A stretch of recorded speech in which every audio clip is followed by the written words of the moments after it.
Let's head to the West Coast and do the USC mood tracker. A lot of people out in Southern Cal land have been asking for this, and I put the mood for Southern Cal's fan base right now at fixing the focus.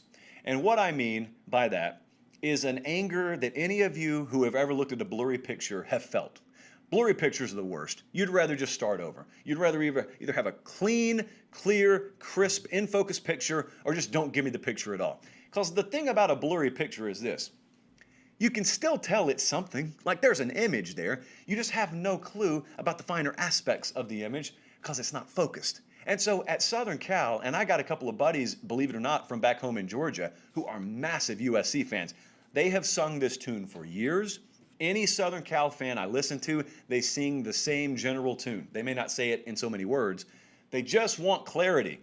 Either we're going to be terrible or we're going to be great. And there are several factors that go into that. We just want clarity.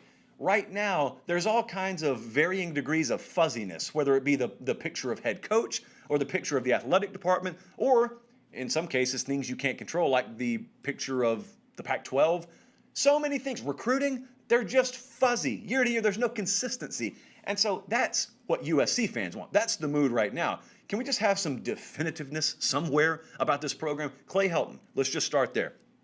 Is he going to be the man, or is he not going to be the man?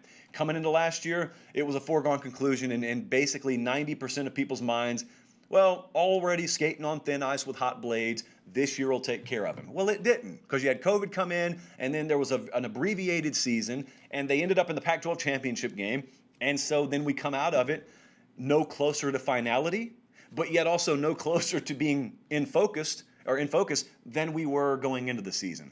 Don't know. Is he going to be the guy? Is he not going to be the guy? No one knows. If no, then what else do we need to see happen here for action to be taken? If the answer is yes, how long do we have to wait to figure out the answer is yes?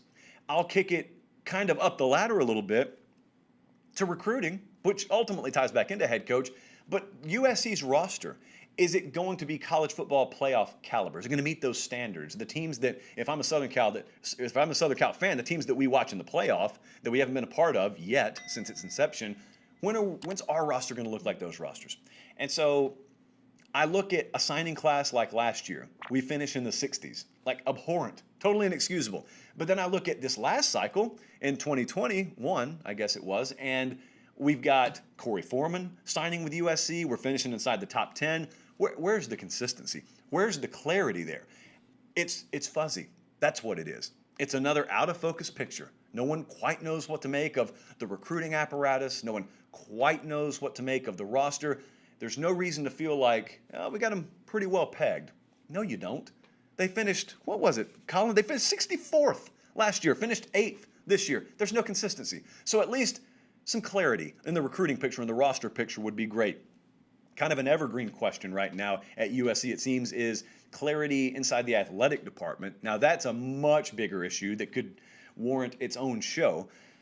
But as it pertains to USC football, a lot of folks just want to know, number one, like, do we have the right leadership, obviously? And number two, are we fully committed to football? Are we fully committed to winning and putting a product on the field, and even more so, putting procedures in place in the football apparatus that allows us to compete at the highest level? Because sometimes you think yes, and then you get a move from leadership or a lack of a move from leadership that leads you to think, oh man, maybe they don't really take this as serious as I do. So you've got that, but then the fourth one is probably the most troubling one, and this extends beyond USC even, but it also affects USC, and that is the lack of clarity in the conference picture.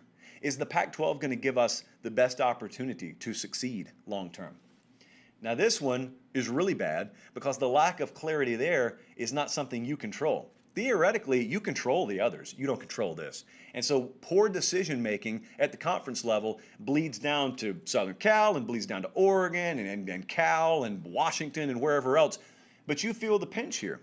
Because one of the worst things that could happen is you develop clarity in these other categories, and then you realize all the while, why am I not running faster? Oh, I've got a parachute tied to my back, and it was placed there by my own conference. So a USC fan looks around, and there's so many departments where it's not hideous, it's just not great.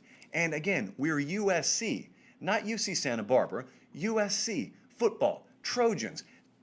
the iconic helmet, the iconic stadium, the iconic logo. We deserve to be great, is the point here. This sport is built and tilted towards us. We're supposed to be great. So either we should be, or if we're not, we need to figure out why. And it wants to be definitive, and it's not definitive right now. It's just kind of random degrees of fuzziness and out of focus. So that's what we're looking for at USC. Someone find the autofocus. And if you can't autofocus it, just shift it to manual and do it yourself.